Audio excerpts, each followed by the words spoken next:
se io voglio un'auto elettrica con 400-500 km di autonomia, e oggi è Ci l'aspettativa sta, normale. di chiunque, quella batteria, che è l'oggetto di gran lunga più costoso, pesante, energivoro, eccetera, eccetera, ha una vita di 700-800 mila chilometri, ripeto, 700-800 mila chilometri. Cosa vuol dire? Vuol dire che un privato che fa 8.000 chilometri all'anno o la tiene per 100 anni oppure la butterà via nuova. Allora, è sostenibile che, diciamo, si vada in questa direzione? Evidentemente no. Siamo all'Innovation Hub dell'aeroporto Leonardo da Vinci di Roma Fiumicino. È il primo acceleratore di start-up all'interno di un aeroporto in Europa. Qui si sviluppano ogni giorno progetti e soluzioni innovative e da qui parte il nostro viaggio verso i futuri in arrivo.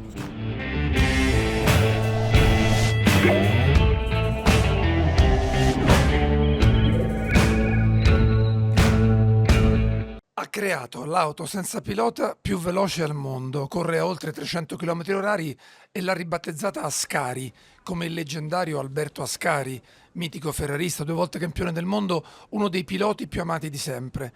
Solo che stavolta al volante non c'è nessuno, dietro c'è lui, Sergio Savaresi, ingegnere, professore, visionario, dirige in Italia, a Milano, uno dei laboratori più avanzati del mondo sulla mobilità autonoma, sostenibile, intelligente. Benvenuto a Fly Me to the Moon, professore, ben ritrovato. Qualche anno che non ci vediamo, ne hai fatti Grazie. ancora di Ne ho chilometri. fatti di chilometri, in autonomo, ma ne ho Sì, fatti di chilometri, sì. ho visto che hai continuato a fare gare, performance e fare evolvere i tuoi progetti. Partiamo dall'inizio. Ci siamo conosciuti quando hai vinto questa India Autonomous Challenge così importante qualche anno fa e quando ti ho conosciuto ho pensato chissà che facevi da bambino, se da bambino giocavi con le piste, con le macchinine come tutti noi e in fondo stai continuando a fare quello che facevi già da piccolo. Com'eri da piccolo? Sì, la risposta è sì. La risposta è: da piccolo giocavo con le macchinine con i miei amici, guardavo le gare di Formula 1 e in qualche modo, diciamo, ho sempre avuto la passione per le cose che si muovono, che volano, con le ruote, senza ruote, che si muovono e trasportano le persone. Quindi sì, è sempre stata una mia passione, che in Senti, qualche modo ho realizzato. Senti, si parla di guida autonoma non da tantissimo tempo.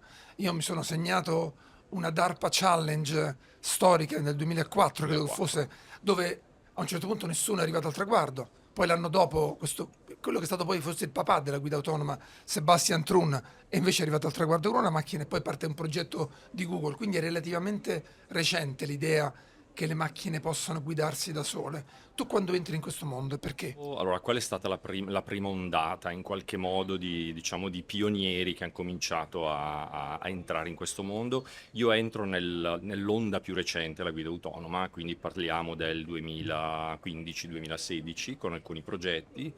Però per me il momento chiave è stata proprio la partecipazione, poi abbiamo ottenuto tanti successi nell'India Autonomous Challenge. È partita questa competizione nella la fase preparatoria nel 2019-2020, una prima gara nel 2021, però la gara storica è stata nel gennaio 2022, in cui c'è stata storicamente la prima gara multiveicolo ad alta velocità completamente autonoma a Las Vegas. Spieghiamo il senso di questa cosa, cioè qual è? Noi vediamo delle auto a guida autonoma, anzi sono iperprudenti, no? Nei test che vediamo, vanno piano, sono tranquille, si rispettano il codice della strada sempre, cosa che noi esseri umani a volte non facciamo, Esatto. a volte fanno anche degli errori, poi spiegheremo perché. Qual è il senso di farle andare così veloci? Perché portarle a oltre 300 km all'ora? Ma allora il senso di fare le competizioni a guida autonoma direi che è duplice. Da un lato, spingere così al limite le performance aiuta un sacco e fa imparare un sacco di cose in maniera molto più rapida. È come dire Che che siamo andati sulla Luna a proposito, perché abbiamo imparato anche tante altre cose Esatto, che ci sono e servite poi sulla Terra. riportiamo a terra queste tecnologie, le applichiamo in contesti molto più realistici, però si impara molto più in fretta a fare delle cose molto difficili. In fondo il motorsport è nato così, è diciamo, un contesto protetto in cui si spingono al limite certe cose, si imparano cose, si fanno degli errori, tutto molto in fretta e poi si ritorna indietro nel mondo reale avendo imparato qualcosa. Quindi questo è sicuramente il primo significato. Il secondo direi che è lo sviluppo dei talenti. Per me è importante per il lavoro che faccio. Quello che ho notato, e con me anche gli altri miei colleghi, è che questi team motorsport imparano un'attitudine che io chiamo un'attitudine proprio alla competizione. Competizione non... Nella competizione non puoi aver scuse, c'è un certo giorno, una certa ora in cui devi Devi- essere lì, devi- devi essere pronto e non puoi sbagliare. Allora, Quindi è molto, diciamo, motiva molto verso la disciplina dell'obiettivo, e l'obiettivo è misurabile, non puoi raccontarlo. O vinci o perdi, il tempo sul giro è allora, quello, quel giorno raccontiamo devi. quella storica Indie Challenge che avete vinto. Tanto le macchine sono tutte italiane, no? Allora, innanzitutto il format. Il format di questa gara è, noi la chiameremo una gara monomarca nel motorsport tradizionale, quindi le macchine sono tutte perfettamente identiche, perché il challenge tecnologico non è sull'automobile, sulla meccanica, sui motori, è una gara fra piloti, però sono piloti di intelligenza artificiale, sono tutte delle Indy Light, una specie di Formula 2 della IndyCar, e sono, possiamo dire orgogliosamente, sono tutte costruite dalla Dallara, che praticamente fa tutte le macchine delle Indy Light ormai da parecchi Quindi la anni. differenza è nel software, giusto? Nell'intelligenza artificiale che c'è a bordo. Esatto, queste macchine sono state Quante equipaggiate. sono? In quante... Sono una decina di macchine. Al posto del pilota sono stati inseriti tutti gli oggetti tecnologici, quindi gli attuatori che muovono lo sterzo, che schiacciano i pedali, i sensori, il Non c'è il computer. volante, però, ovviamente. No, no, non c'è il volante. In No, cioè, realtà al no. posto del pilota è tutto chiuso e Esatto, chiuso. si Esatto, vedono dei sensori che sbucano, esatto. che guardano la strada. Ovviamente il cuore di tutto è Però questo sembra proprio software. le macchinine che c'avevamo da piccoli, alla fine, se ci pensi. Vedere queste macchine che Sì, corrono sì, senza sì, pilota fa un sono po' quello. grandi, Sì. però sì, sembrano Senti, quando sei le andato piste da pensavate film. di poter vincere? No, all'inizio, diciamo, c'erano talmente tanti team americani e internazionali, anche di università molto prestigiose, che il mio obiettivo era quello di fare bella figura. Cioè, tu hai capito che eravate bravi a Milano perché avete vinto quella gara, non sei andato lì già pensando di Beh, vincere. adesso diciamo con un pit, adesso non vorrei essere eccessivamente umile, diciamo che pensavo di potermela giocare. Comunque, il Politecnico Certo, di Milano è vincere. una delle migliori università al mondo, però adesso il fatto di poter Però andare avete lì battuto università super abbiamo blasonate, insomma, assolutamente, c'erano... c'era l'MIT, È quello Berkeley, pensavo, cioè l'Università di battere MIT non Monaco, è... C'è assolutamente. anche una disparità di mezzi non banale, Non diciamo. banale, assolutamente, quindi sì, in realtà sapevamo di essere un ottimo livello, però diciamo ci siamo resi conto progressivamente che effettivamente avevamo un bellissimo team, Com'è stata la gara? la gara, Quanto dura una gara di questo tipo? il format di queste gare, di questa prima gara, è stato un po' particolare, non di quelli classici, di quelli classici. Sono gare di sorpasso, nel senso che sono gare a coppie, quindi c'è quarti di finale, semifinale, finale, e l'idea è che c'è un difensore e un attaccante, il difensore progressivamente si scambiano di posto, il difensore progressivamente sale in velocità e l'attaccante cerca di superarlo fino a che qualcuno molla o fa un errore. Quindi è molto appassionante perché c'è questa escalation in cui E si va a sempre quanto più siete forte. arrivati? Allora, l'ultimo sorpasso l'abbiamo fatto dove il difensore era, adesso io mi ricordo le miglia, era a 155 miglia orari, secondo me era 240 km all'ora, noi abbiamo raggiunto i 280 all'ora nel sorpasso. E in quell'occasione lì il nostro avversario, che è l'Università di Monaco, non è stato in grado di mantenere quella velocità, si è girato, è uscito di pista, quindi sono gare in cui alla fine qualcuno molla, qualcuno fa un Senti, errore. ma la particolarità è che voi siete collegati con la macchina tramite un computer, ma non potete indirizzarla, cioè non è come con le macchinine da Esatto, bambino esatto. che L'equivoco è che quello, spesso perché quando c'è. vedi l'immagine pensi che uno dal computer Esatto, collegato in wifi o in qualche modo esatto. Infatti non c'è, l'equivoco è la macchina non è radiocomandata. radiocomandata, Assolutamente cioè fa no. quello che vuole. Fa assolutamente quello che vuole. Infatti il team può solo schiacciare una volta Play, all'inizio, play, e on. poi deve assolutamente, rigorosamente tenere le mani lontano dalla tastiera, dal joystick, anche perché, diciamoci la verità, è praticamente impossibile telecomandare auto a quella velocità.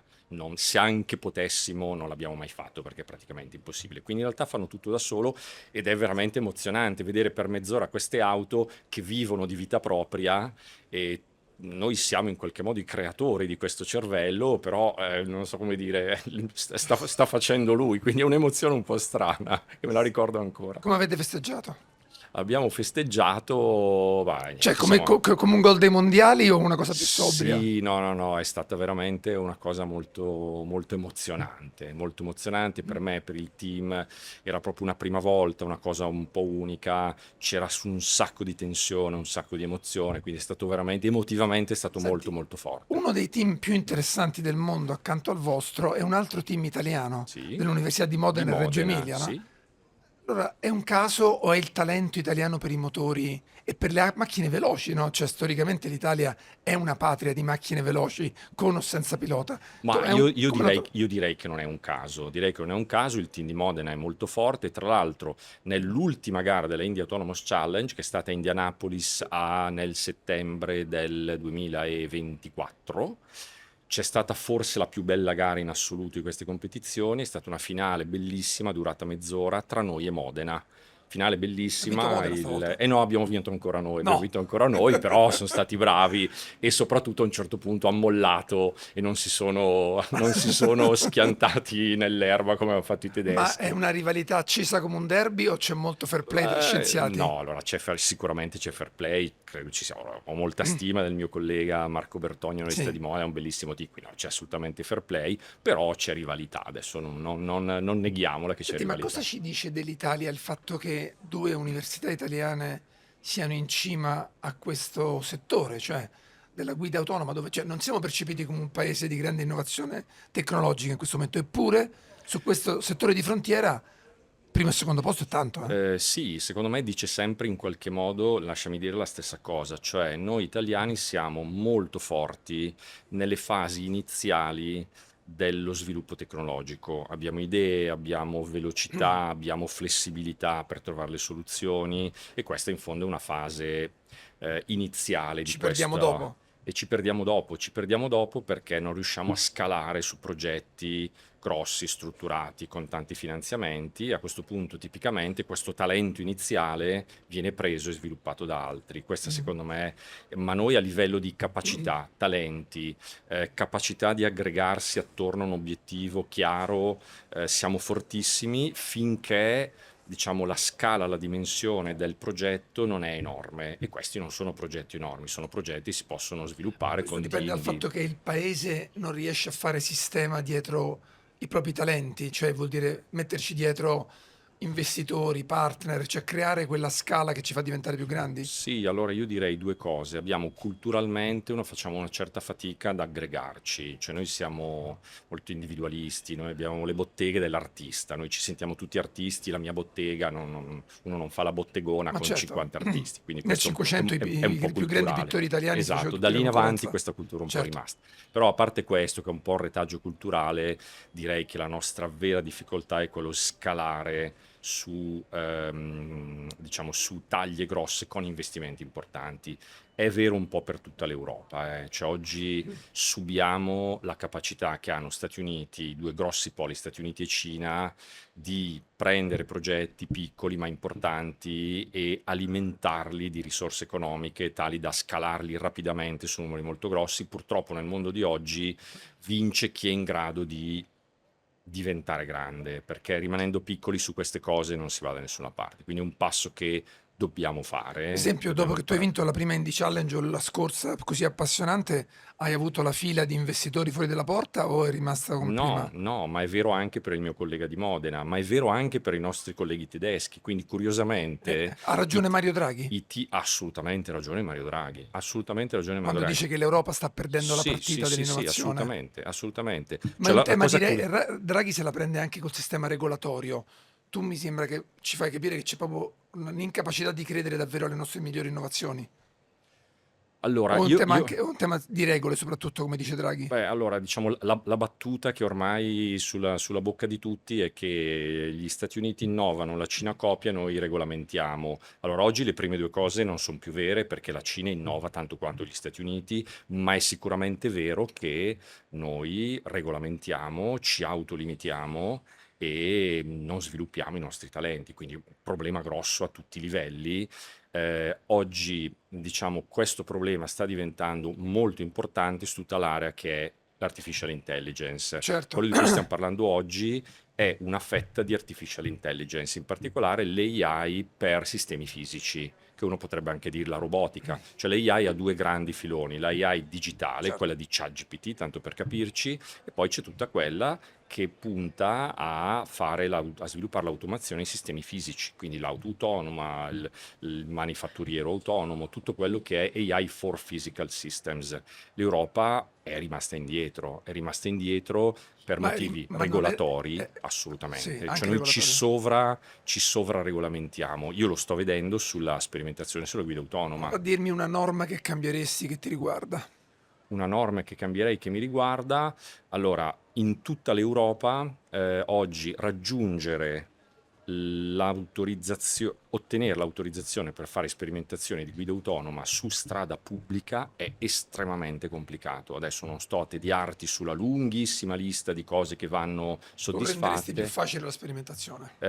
Assolutamente sì, la sperimentazione va resa più facile perché la sperimentazione è fondamentale per lo sviluppo di questa tecnologia. Però, sì. È chiaro che come dire, il contraltare è accettare un pochino di rischio, è una classica situazione rischio-opportunità. Tu devi accettare un pochino di rischio se l'opportunità è tale da bilanciare questo rischio. Credo che noi in Europa abbiamo perso la capacità di fare un corretto bilanciamento tra rischio e opportunità e stiamo perdendo terreno un po' su Però tutto. su questo argomento mi ricordo che Elon Musk aveva promesso per il 2021 un milione di robotaxi per le strade. Non si sono visti. Sì, Poi ci sono ma state le sperimentazioni di Cruise, di Waymo, tante altre, alcune anche finite male, no? E ci sono stati un po' di problemi. Ma perché non ha decollato o decolla più lentamente il previsto l'auto guida autonoma? Non parlo allora, dell'Europa, parlo no, anche degli Stati allora Uniti. qui mi permetto di... Allora, hai citato correttamente questo percorso, Elon Musk ha più volte detto l'anno prossimo ce Molto l'avremo, marketing, eccetera, diciamo. eccetera, molto Però marketing. adesso ci siamo. Il fatto di oggi è che ci sono almeno un paio di player negli Stati Uniti, il più forte sicuramente è Waymo, chiunque è stato a San Francisco A può, San visto è Francisco stato succede, lo raccontano assolutamente tutti. succede, e anche in Cina ci sono un paio di aziende grosse che oggi hanno questa tecnologia, come dire, è in produzione e sono robotaxi che funzionano. Quindi dal mio punto di vista oggi il robotaxi dal punto di vista tecnologico l'obiettivo è stato raggiunto da pochi negli Stati Uniti e in Cina. Questa tecnologia andrà a rivoluzionare il modello di mobilità e tutta l'economia attorno alla mobilità. Sta arrivando un uragano sulla mobilità, l'Europa non lo sta vedendo e sta sottovalutando quest'uragano e o ci affrettiamo a recuperare terreno, altrimenti pagheremo una tassa altissima. E ripeto, ha ragione Draghi, o ci svegliamo e riusciamo a Ma dire dei infatti la sì, cosa altrimenti... interessante del lavoro che tu fai è che io ti ho sconosciuto perché avevi vinto la gara di velocità a Indianapolis, però tu hai un approccio alla mobilità anche quando venissi a parlare a un evento che organizzavo era molto più largo della visione della mobilità del futuro, che non è soltanto l'auto a guida autonoma, ma c'è l'elettrico, la condivisione, le dimensioni, eccetera. Mi sono segnato un paio di frasi. Uno è che l'elettrico, la guida autonoma, la condivisione, le dimensioni dei veicoli sono quattro innovazioni che vanno viste in sequenza. Sì.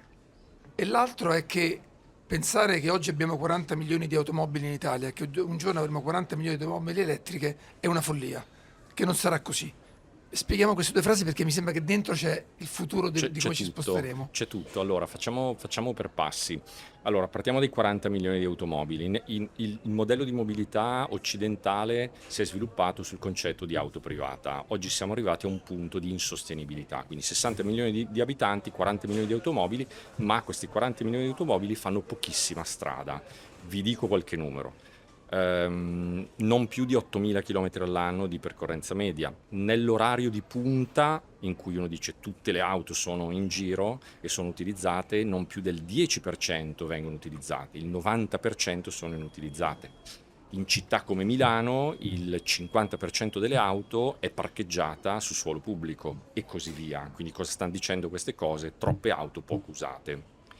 La cosa intrigante, quindi diciamo mi aggancio al nesso dell'auto elettrica. Oggi si parla tantissimo di auto elettrica, dove l'Europa ha fatto un altro grossolano errore, in cui sta agevolando i nostri amici cinesi soprattutto, ha fatto un altro grossolano errore, cioè pensando che il problema della sostenibilità si risolvesse dicendo: cari italiani, avete 40 milioni di auto a benzina o diesel, adesso rapidamente li sostituite con 40 milioni di auto elettriche. Questa cosa qui non succederà mai, non può succedere. Perché? Perché non può succedere? Perché andrebbe pesantissimamente sovvenzionata e quindi sono soldi nostri che dovranno mettere in questa direzione qui. Io faccio sempre, diciamo, perché non può succedere? Ci sono tanti motivi. Uno è molto semplice e facile da capire. Se io voglio un'auto elettrica con 400-500 km di autonomia, e oggi è Ci l'aspettativa sta, normale. di chiunque, quella batteria, che è l'oggetto di gran lunga più costoso, pesante, energivoro, eccetera, eccetera, ha una vita di 700-800 mila chilometri, ripeto, 700-800 mila chilometri. Cosa vuol dire? Vuol dire che un privato che fa 8.000 chilometri all'anno o la tiene per 100 anni oppure la butterà via nuova.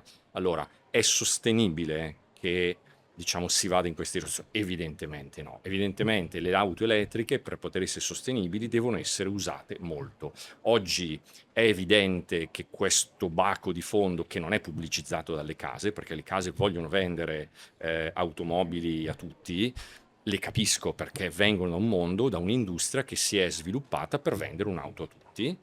Questa cosa è insostenibile e quindi dobbiamo andare assolutamente verso il concetto di mobilità a servizio, cioè poche auto molto utilizzate, Hai detto anche più piccole, mentre condivise. invece in questo periodo, cioè in questi anni, le auto sono sempre più grandi e sempre più Sì, pesanti. ma perché questo accade? Perché tanto più io vado nell'utente privato, l'utente privato se deve scegliere una macchina, un'auto da comprare, la deve scegliere per forza che soddisfi il massimo delle sue esigenze. Quindi se io sono il padre di famiglia e 2 volte all'anno devo andare in vacanza con i figli, Ti il compri il cane, eccetera, pick-up. eccetera, devo prendere il pick-up. Poi per il resto dell'anno vado da solo in giro per Milano. Se io invece condivido l'auto, posso prendere solo, sempre quella, la più piccola che soddisfa le mie esigenze. Quindi c'è una potenzialità di riduzione enorme, di riduzione di numero di automobili. Ti dico questo numero, noi abbiamo fatto delle stime su dati realistici, c'è un'opportunità di ridurre di un fattore 10 il numero di automobili, quindi oggi con un decimo delle automobili, non il 10% in meno, Un decimo. un decimo, potremmo garantire lo stesso livello di mobilità, cioè non stiamo togliendo lo stesso Mm. livello con un decimo delle Ma automobili. per le case automobilistiche vuol dire ripensare completamente anche le loro dimensioni. Assolutamente, vuol dire ripensare tutto il modello di mobilità. La cosa che Ma un per, po' per mi... queste cose tu parli anche col ministro dei trasporti, cioè ti ascoltano il Politecnico di Milano quando fanno delle strategie di paese, no? Questa voglio la No. domanda alternativa. Ma no, nel senso non è che non mi ascolti, non mi No, ascoltano. magari è interessante, scopriremo qualcosa di interessante. Mi ascoltano, il problema è passare dall'ascolto all'esecuzione, perché io capisco anche, adesso non vorrei mettere in croce la politica italiana, perché tutta la politica europea oggi è nella stessa barca, quindi la verità è che è nella stessa barca. C'è un substrato culturale in cui oggi la politica italiana e europea dovrebbe avere una visione di lungo termine Secondo e te dire questo lungo termine quant'è? Cioè dovremmo avere un piano a 5 anni, a 10 20 anni, anni, 20 20 anni? anni, quello che ha fatto la Cina. La Cina oggi sta sbaragliando tutti sull'auto elettrica perché 20 anni fa ha detto: sentite, io credo nell'auto elettrica, mi attrezzo l'industria per l'auto elettrica, e è partita 20 anni fa e oggi è enormemente più competitiva delle case europee che stanno tremando a Allora, fronte alla Cina. La cosa vai. interessante è che la Cina 10 anni fa ha detto: adesso che sto completando il giro dell'auto elettrica e lì siamo a posto, adesso vado sull'auto autonomo, perché la Cina ha chiaramente una visione di auto elettriche condivise e autonome, perché questa il futuro sarà così. Le auto di proprietà resteranno una Senti, nicchia se ti che chiamasse soddisfa il governo cinese a lavorare in Cina, ci andresti? O il, sei pentito il di essere rimasto in Italia? No, io non sono mai pentito.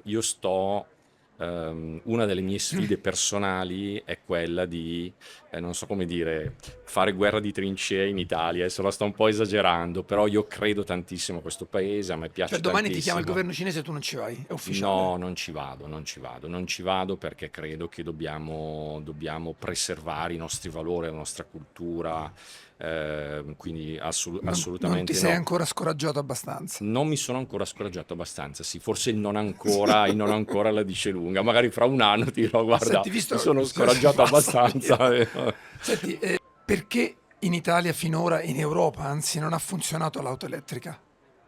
Perché non stiamo comprando auto elettriche? Perché non stanno comprando auto elettriche? Ci sono tantissimi motivi. Il motivo semplice è un motivo economico. Motivo economico, noi abbiamo fatto un'analisi guardando i dati proprio di come si muovono gli italiani, cosa fanno, come utilizzano l'automobile. La conclusione più o meno è sempre la stessa. Oggi l'auto elettrica per i privati è sostenibile. Sostenibile vuol dire due cose. Uno è la compatibilità funzionale, cioè tu hai un'auto a benzina, la sostituisci con un'auto elettrica e non hai fastidi. Quindi lo chiamiamo compatibilità funzionale. La seconda è tu dici, vabbè, però non basta, serve anche la compatibilità economica, perché la gran parte delle persone deve avere entrambe le cose. Allora, noi abbiamo fatto due conti e i nostri numeri dicono che la compatibilità economica e funzionale non supera il 15-20%. Cosa vuol dire? Vuol dire che esiste il 15-20% delle auto italiane che hanno una tipologia di utilizzo per cui se il cliente passasse da termico a elettrico sarebbe sostenibile, sarebbe ragionevole. L'80% non è sostenibile, non è ragionevole. L'italiano questa cosa qui l'ha capita, prende le auto elettriche quando arriva il bonus da 10.000 euro. 10.000 euro è proprio quello che scarica il costo della batteria, quindi non appena Io la sovvenzione non faccio, c'è più, mi autodenuncio, ho preso l'auto elettrica, vorrei una ibrida adesso perché a Roma è davvero difficile. vabbè, Devi essere molto, molto paziente molto per paziente. trovare le tue ricariche, le tue cose, eccetera. A Roma è difficile. Anche il car sharing non ha decollato come speravamo perché, Esatto, allora chiudo una battuta sull'auto elettrica. Io credo assolutamente nell'auto ma elettrica. anch'io l'ho Io presa. credo che fra 20 anni avremo tutte auto elettriche, semplicemente con un modello diverso di utilizzo. Il car sharing. Allora, il car sharing non funziona. Il car sharing è il primo esempio di mobilità a servizio. Mobilità a servizio vuol dire non ho più l'auto di proprietà, ma lo uso come un servizio. Perché non funziona il car sharing? Perché ha due grossissimi difetti e sono l'atto di prendere la macchina e l'atto di rilasciare la macchina. Mi spiego. Il car sharing per poter funzionare deve essere tale per cui se io adesso fra 5 minuti da qui voglio prendere la macchina, devo prendere il mio telefono, la chiamo, vedo che c'è un'auto, oggi la devo raggiungere a piedi, la prendo, la guido, devo trovare un parcheggio e quando ho trovato un parcheggio la mollo. Ecco, queste due fasi oggi sono estremamente critiche. Per poter dare un buon livello di servizio, cioè io devo trovare la macchina nel giro di 100 metri, 200 metri, 300 metri, dovrei mettere a Roma, è impossibile, dovrei mettere a Roma un numero tale di auto per cui ritorniamo al difetto di prima. Ad esempio, oggi le auto in car share in Italia sono solo 8.000 e fanno un chilometraggio annuo di circa 10-11.000 chilometri l'anno, che ritorna ad essere quello del privato, quindi è chiaro che non funziona. Quindi bisogna sbloccare questo sistema. La cosa che sblocca il car sharing è l'auto autonoma. Spesso la gente quando dico così mi guarda cosa c'entra l'auto autonoma col car sharing, in realtà è l'uovo di Colombo. Il sistema di car sharing comincerà a funzionare quando io cerco la macchina, E la la macchina macchina viene da te, viene da me, senza in in autonomia. autonomo, E poi la guidi. secondo noi stiamo lavorando oggi su un progetto che non è il robotaxi. Allora il robotaxi viene da me, io salgo come un taxista, mi porta a destinazione, questo è il robotaxi. È un livello tecnologico molto alto e tutto sommato oggi l'Europa probabilmente non è pronta al robotaxi. Invece noi No, crediamo in un poi altro. posso dire, l'Italia, ce li vedi i tassisti che fanno passare il robotaxi? Ecco, Esatto, però via, ciao. questo possiamo parlare dopo dei Un altro posti di momento, lavoro che esatto, no, ma spariscono, eccetera, eccetera. Quello in cui crediamo molto oggi è il nostro progetto, di fatto. L'abbiamo ribattezzato robo sharing, non è il robotaxi, ma è proprio il concetto di agevolare il car sharing avendo un'auto autonoma che a bassa velocità la chiamo, viene da me, mi arriva sotto casa, io salgo, la guido. scendo e si parcheggia da sola a quel punto però. Ecco, la cosa Mi levi anche il interessante, parcheggio esatto, mi dopo? levo anche il parcheggio, perché anche il parcheggio Fantastico. è terribile. Ecco, secondo noi questa oggi è la soluzione perfetta che bilancia una complessità tecnologica, c'è ovviamente, perché queste due fasi autonome sono complicate, però non è complicatissima ed è più in linea con, diciamo, l'aspettativa oggi dell'Europa, delle nostre città. Quindi noi stiamo Mi ha detto che la stai puntando. sperimentando dove? E come? Allora, questo progetto che chiamiamo proprio RoboShell lo stiamo sperimentando a Brescia in collaborazione con la Perché avete scelto Brescia?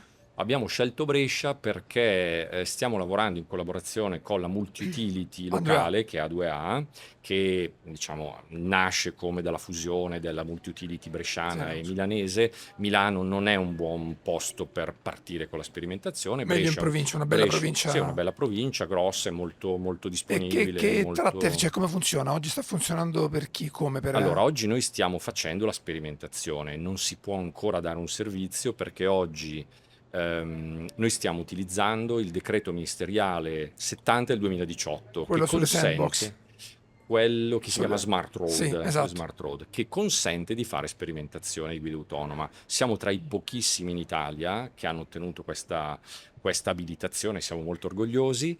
Stiamo sperimentando questo servizio però senza clienti, quindi oggi noi cosa stiamo facendo? Stiamo sperimentando se dal punto A al punto B dovessimo trasportare l'auto a bassa velocità per darlo a un cliente, stiamo imparando a farlo in maniera completamente autonoma. Ovviamente c'è ancora un supervisore dietro al volante per motivi di sicurezza. Il nostro obiettivo è che nel giro di un paio d'anni, noi stimiamo, dovremmo rendere il supervisore completamente inutile, quindi Certo. dimostrare che non deve più intervenire in nessun momento e quindi a quel punto potremmo chiedere l'autorizzazione di togliere il supervisore, il safety driver, quello che si dice, e a questo punto renderlo un servizio effettivamente operativo. Questo è il nostro sogno di breve termine. Senti, c'è un paio di domande prima del questionario finale. Fanno già meno errori alla guida le auto a guida autonoma di quelle con degli esseri Sì, umani? Da che decisamente. dipendono gli errori che fanno ancora secondo te? Gli Perché errori, fanno molta gli notizia. errori delle auto Sì, autonome. Allora, gli errori delle auto autonome dipendono tipicamente, allora, uno degli aspetti più critici dell'auto autonoma è la parte sensoriale. Qui, adesso divago un attimo su questo tema, ci sono due grosse filoni, scuole di pensiero. Una è quella di Tesla. Tesla ha sempre detto, io faccio tutto solo con le telecamere, diciamo, basandosi sull'idea che noi umani guidiamo solo con gli occhi, nient'altro. Le aziende che oggi hanno portato in produzione robotaxi, come Waymo ad esempio, sono andati in una direzione molto diversa, cioè hanno equipaggiato l'auto con tantissimi sensori molto diversi, quindi radar, telecamere, sensori laser, GPS, per avere ridondanza, perché ciascuno di questi funziona bene in alcuni contesti. funziona anche Quindi l'audio in questi casi? Come sensore? C'è anche il suono? la parte di ultrasuoni No, tipicamente non è no. usata perché viene usata normalmente solo per il range cortissimo. No, sono queste tre Sì. tecnologie, quindi la parte video, radar e laser. Oggi pochissimi errori che fanno le auto autonome, i robotaxi, sono dovuti a delle incertezze sensoriali, adesso l'abbagliamento della telecamera, c'è la Certo. pioggia, quindi il Vabbè. sensore diciamo non ha una percezione corretta e ovviamente questa intelligenza artificiale ci sono alcune situazioni in cui Vabbè. non ha ancora capito come gestire le cose, ma siamo comunque già a un livello molto più sicuro Di un'auto guidata da esseri umani. dell'umano medio che continua a Senti, fare come è stato tantissimi risolto in errori. questi anni il famoso dilemma dell'auto a guida autonoma, cioè devo salvare sulle strisce la vecchina o la mamma col bambino, il passeggino col bambino? Cioè, è stato finalmente deciso la macchina che decisione deve prendere? No, nessuno l'ha deciso. Allora, io a questa domanda Il, f- rispondo. cioè, se il famoso dilemma dell'auto è quella, no? Alla fine si Sì, pone sì, sempre sì, che... sì.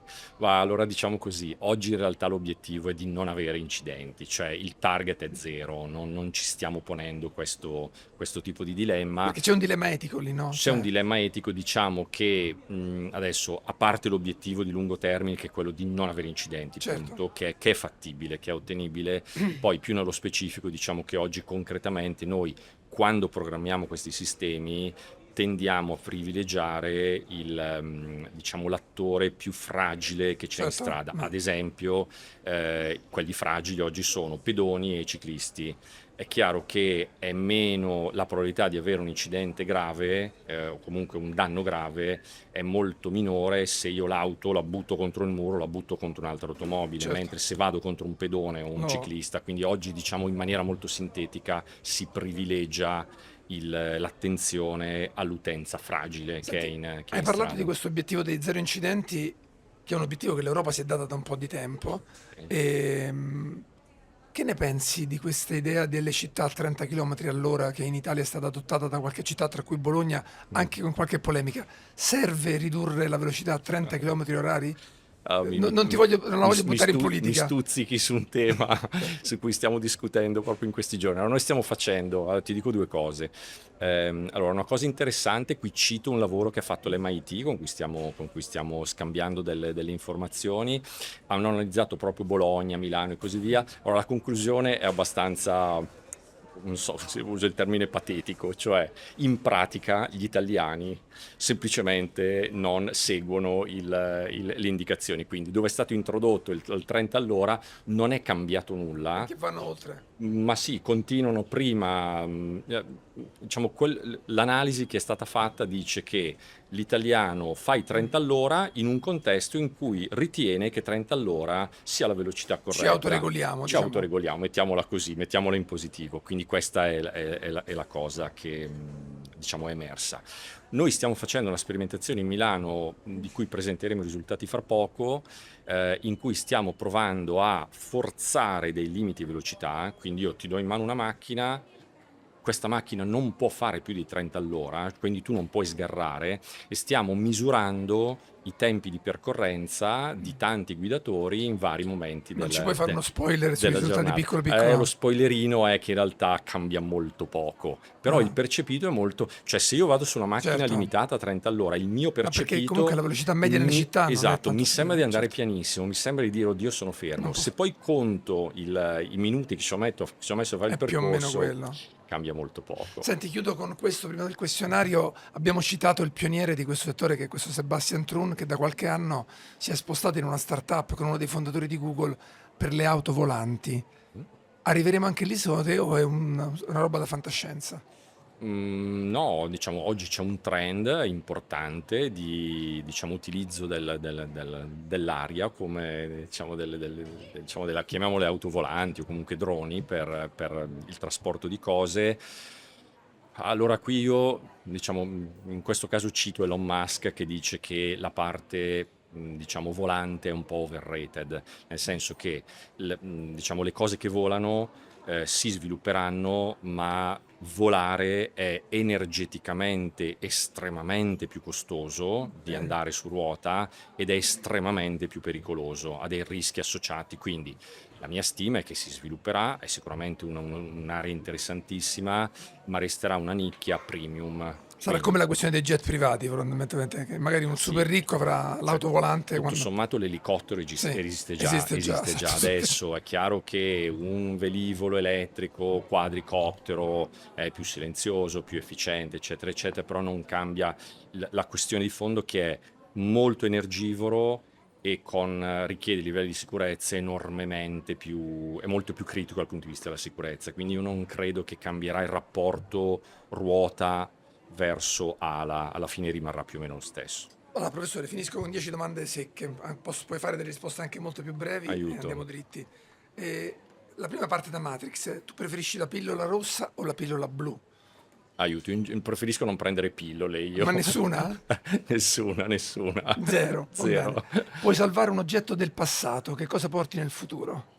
Posso salvare un oggetto del passato? Alcuni non li abbiamo più salvati, pensa, c'è tanta gente, tanti oggetti li abbiamo rottamati anche nel corso delle nostre stesse vite. Mamma mia, ti direi i libri, Ma i libri non quelli, sono del passato, di considerato. quelli- Però li ma- portiamo. però i libri I proprio libroni. quelli, i libroni, i libri Importante, fisici, sì. sì, me li porto dietro. Senti, il tuo libro preferito? Oh, io leggo un po' di tutto, però mi piacciono in particolare le storie vere. Mi ha molto colpito, l'ho letto recentemente. Allora, il titolo si chiama Failure is not an option, il fallimento non è un'opzione, e riguarda la Luna perché è il libro che ha scritto il flight director della missione Del Apollo progetto. 13 Ok. e in qualche modo, diciamo, esprime una Certo. volontà strenua Di- nell'ottenere l'obiettivo. Anche quando le cose sono andate anche quando storte, sono appunto. andate stortissime. Mi ha molto colpito, molto piaciuto quel Senti, libro. un'invenzione che non esiste ancora ma che ti servirebbe. No, dai, andiamo sul concreto. Diciamo che le auto autonome in Italia fatte dagli italiani sono la Il cosa che teletrasporto è una cosa a cui arriveremo? il teletrasporto non sono in grado di dirlo. È oltre. Penso di sì, ma è molto oltre oggi la prospettiva tecnologica che riusciamo a dare. Quindi ad oggi la risposta è no. Però Un giorno ci arriveremo. un giorno probabilmente ci Qualcuno- arriveremo, ma è un atto di fede, non è un atto, non è un'affermazione Senti, che che ha una cosa base fai se stai tecnologica. un giorno senza tecnologia? Allora io faccio molta fatica a staccarmi dal mio portatile e dall'email. Un giorno senza tecnologia, ma vado in mountain bike per le montagne del lago di Iseo. Beh. La dico Senti, semplicissimo. potendo modificare una riga del codice della realtà, cosa modificheresti dal mondo di oggi? L'individualismo, manchiamo di saggezza, manchiamo di attenzione per gli altri, quindi cancellerei l'individualismo. Per occuparti di quello di cui ti occupi devi essere per forza ottimista, se no non ci staresti dentro. Come si Assolutamente fa a sì. essere ottimisti oggi con tutto quello che vediamo che ci capita attorno a noi, che non è incoraggiante? Ma guarda, una domanda che mi fanno spesso, io do sempre la stessa risposta. Allora, io ho la fortuna, è una fortuna, di lavorare con un grande gruppo di quasi 100 giovani ingegneri e ingegnere, che sono un po' il frutto dei nostri migliori talenti del Politecnico di Milano. Questa cosa mi dà un ottimismo terribile, perché c'è energia, c'è Mi dai la entusiasmo, percentuale donne e uomini del tuo team? è in crescita notevole. Me In l'avessi crescita le chiesto, donne, in ovviamente. crescita notevole donne, certo, me l'avessi chiesto 10 anni fa ti avrei detto 1 su 10, oggi siamo 3-4 su 10 e sono molto in Comincia a gamba, diventare una quindi cosa più giusta. decisamente. Senti, e il tuo innovatore preferito? Steve Jobs, Leonardo da Vinci oppure? Oh, Leonardo da Vinci tutta la vita, Leonardo da Perché? Vinci tutta la vita. Mi affascina molto i tempi in cui potevi da solo, non so come dire, senza aver bisogno di raccogliere billions per fare qualcosa, fare delle cose straordinarie. Quindi Autoprogettava delle cose che non poteva realizzare, tra l'altro, sì, immaginava delle però cose prima. era quell'epoca un po' pionieristica in cui poche persone potevano innovare tantissimo. Per me ha un fascino che abbiamo perso. Oggi purtroppo per fare innovazione vera ti serve una scala gigantesca e quindi si ritorna in temi di finanziamenti, temi regolatori, politici. Abbiamo un po' perso questa energia spontanea verso l'innovazione. Senti, siamo in un aeroporto, tra l'altro un aeroporto bello e importante come quello di Roma Fiumicino. Se tu potessi prendere adesso un biglietto per il tuo posto dei sogni, dove arriveresti? Ho viaggiato tantissimo, mi manca l'Africa e l'India, mi piacerebbe vedere l'Africa, però dove ho lasciato il cuore è stata l'Australia. L'Australia, Anche spazi grandi, orizzonti E che cosa non può mancare nel tuo bagaglio a mano? Mi fa vedere il mio portatile, ma è È tristissima, giusto. è tristissima Te lo cosa. porti sempre, quindi, anche Assolutamente, in vacanza. anche in vacanza. Tua moglie è contenta. Assolutamente non contenta, infatti me lo butterebbe via, anzi lei dice che se dovessi buttare giù il portatile o mia moglie, lei dice probabilmente butteresti giù, ma questa è Ma una tu battuta, smentisci ma però, questo io naturalmente. smentisco assolutamente, categoricamente. Senti, chiudiamo con cosa vorresti che dicessero di te. È che sono una persona onesta, punto. C'è tutto alla fine. Va bene. E a noi cosa ci hai portato oggi per la nostra libreria? Cosa vi ho portato? Cosa vi ho Tanto portato? questo che Allora, cos'è? vi ho portato Raccontiamolo. due oggetti, vi ho portato due oggetti. Allora, a questo oggetto sono particolarmente affezionato, lo giro perché c'è una magnifica bandiera americana. Questa qui è la parte laterale dell'ala della famosa Dallara di cui abbiamo parlato prima e c'è Dove l'avete rotta? dove l'abbiamo rotta? Allora, questa è una data 3/5/2022, avevamo da pochi giorni battuto il record mondiale di velocità assoluta per un'auto autonoma Cape Canaveral. 170 miglia all'ora. No, Ah, attenzione, quello era il record assoluto, era 192 ah. miglia. Dopo essere andati a Cape Canaveral siamo andati al circuito di Atlanta per impratichirci, fare un po' di sperimentazione e lì siamo stati presi dall'entusiasmo, ho detto abbiamo fatto il record, abbiamo vinto, siamo invincibili e vai e vai e vai, sempre più veloce, ci siamo schiantati e quindi questo è il world record fastest autonomous crash, quindi il Crash. record Il crash, crash l'ha fatto crash, 170. esatto, questo è il record del crash e per me è un ricordo molto bello, lo tengo in Della ufficio. macchina cosa era rimasto? A parte l'alettone, poca roba. Poca roba. Per me è un ricordo molto bello perché mi Cosa ti ricorda ricorda? l'umiltà. Cioè lì avevamo perso l'umiltà, ci sentivamo onnipotenti, non ci sembrava di poter fare qualunque cosa e questa La Rotta mi ricorda che ci vuole umiltà, è vero, raggiungere i risultati, però non dimenticarti che diciamo il futuro è difficile, raggiungere come dire, il gradino successivo è difficile e mantenere umiltà e come dire, i piedi per terra è un valore Mi pare un notevole. bel È un consiglio, valore grazie, buon notevole. viaggio Sergio, grazie. Grazie. Grazie per aver viaggiato con noi. Io sono Riccardo Luna e questo era Fly Me to the Moon, il podcast che racconta i futuri in arrivo. Alla prossima tappa.